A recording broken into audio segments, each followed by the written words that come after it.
And I want to touch on that too. Like, do you feel like you giving back to the shorties? Do you can ever see yourself coming home and like just being a CEO because you've been in the rap game, Ain't no doubt. and you've been in the streets. So that's the end game. I don't want to be rapping forever. Like I want to rap for fun. Okay. That's my whole thing, and I want to put out music because I want to. Like I definitely looking for talent, but it's all about me right now. Okay. As far as once I take off, I'm in a position to help. I can't, if I'm not in a position to help, like I got a lot of connects where I can take these shorties through, but I'm so focused on what I'm doing right now that it'd be hard to focus on somebody else. If I ain't gonna give it 100%, then I ain't gonna do it at all. So right now I'm just trying to take me off, and once that machine get oiled up, I'm gonna run people through the machine. My whole thing, I want to do what P did back then, where people don't have to go outside the city, they can come to me to get the deal. And I can run it through those majors, you feel me? And not trying to beat nobody out, but really be 100 with these shorties and where they gonna get to the bag. Cause I don't never have to rap again, and I know I'm good, cause I got hustle. I don't never ever gotta rap again, and I ain't talking about no illegal shit, legal shit too. So, I want to make sure these shorties eat and that they see a real bag. Cause if it's me. I heard Jay say something on his album. I can't think of the line, but it was something along these lines what I've been telling people. Me personally, I could be rich as hell, but if I make 10 other motherfuckers rich, we gods. You see what I'm saying? I done been in the club paying for everything. You feel me? Well, we walk into one of these clubs and I spend 10,000 by myself.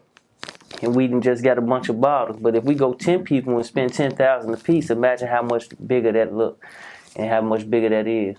You feel me? Empowering your circle. You just mentioned Jay. Like, what was I know he was real close to the Rockefeller movement. Like, did you have a relationship with him before you left? I took Sly to him.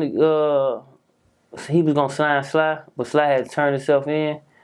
So we went up there, had a meeting with him. He loved the music. He wanted me. He wanted the whole label, but I was signed with Atlantic. So he was gonna sign Sly. Sly had turned himself in like a week or something. And, he was in there for like a year and a half or something like that. Damn.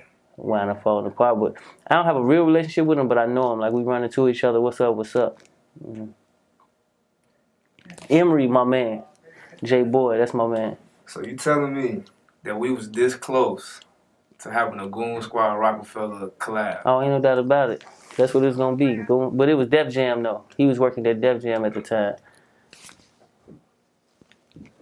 He was working at Def Jam at the time, and he wanted Sly. He really wanted the whole movement, but since he couldn't get it, he wanted Sly. We was this close. I didn't know that, and the crazy part is we went into these meetings, and I didn't even know that Sly had to turn himself in a week. I found out when Jay-Z found out. I'm like, what the fuck? This nigga Sly crazy, but Sly getting this motherfucker, he drinking out the bottle in this motherfucker in the meeting. And he like, yeah, I gotta turn myself in. And we go, what? Yeah, but that damn, that would have been epic. Like, what's some advice Jay gave you? Stay you, really. He like, keep doing what you're doing. Is working. Stay you. Like Dane was the guy who really was talking to me, and he was listening to the music. It was like, you don't want to give away too much. You know what I'm saying? He was listening to a certain song, and I ended up listening to. When I replayed it back in my head in jail, I was locked up, and I was thinking like, man, maybe he was saying like I was, because I was on there talking crazy, And he like, you don't want to give away too much, and he said, keep a camera around. That's what he told me.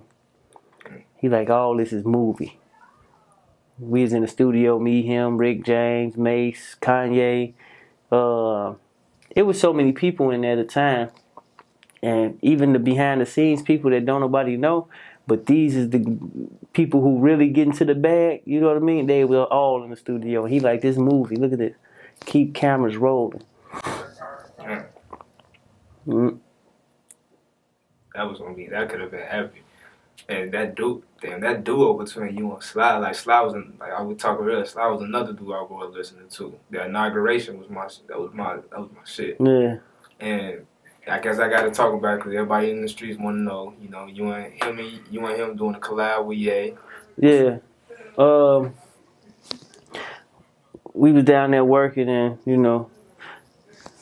naturally, we gonna do it want to do one for the city, but we ain't started on it yet. Me and Sly been coming up with ideas, and the other producer who gonna be on it. We all been coming up with ideas, but we ain't started yet. Okay. Then you got the Goon Squad shit coming. Yeah, man. Me, Brains, Lansky, Sly, Parquet, and I'm gonna introduce a few new artists. Guys that I got genuine relationships that I want to see get out from where they at. They got some talent.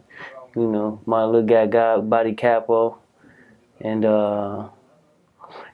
TT ain't with Goon Squad, but that's like family, so I'm gonna throw him on there. Fuck with young TT. Alright, I'm gonna leave with this one, man, because we've been talking for a minute. I know I love to chop it up with you for 2 hours if I can. You and Gherbo. Can we see some on some East Side? Can we see a joint tape? I want to do a tape with me, Gherbo, Bibby. This is my thoughts. Like, I ain't talked to none of them about that. On some East Side crazy. That's what I want to do that. Maybe C6 can produce it, DJ L, they both from over East. It's somebody I'm missing, man. I hate that I'm missing. Somebody else from over East. Would you count Louis for being over East? I think Louis from over East. That's Dro City, I believe. That's close enough. I really be saying Stony to the lake. Okay. You feel me? That's East to me, but they say stay to the lake. But Stony to the lake really East to me. Okay. But we'll get stay to the lake. Okay. But nobody I knew from State to the Lake called itself the East Side. You know what I'm saying? We was really going heavy, like back when people were saying, ain't no East Side Chicago. Oh, yes it is, and bring your ass over here. Everything will happen. All the Grammy shit over here. The Sharks come from off the lakefront, baby. You hear me? Shit, we talking about East Side. Another person that grew up that had it like that, I don't know what your relationship with him, but Lil Les. Oh, that's my little guy. That was my little man. I talked to him recently, not too long ago. That was my little man, Lil Les. I had songs with him before he got locked up. That was my little man. It was an example, we was setting it, and he was a dude that was holding his own, a youngster, and kind of following that same trend at the time. I was having a conversation with L, and he was just telling me how he was looking at Les and them back then. And they did used to be terrorized. That's my shorty. Yeah. I fuck with Les. Alright, bump, man. I ain't gonna hold you, man. I appreciate this interview, man. I hope there's more to come, man. For sure, baby. I appreciate that. Love.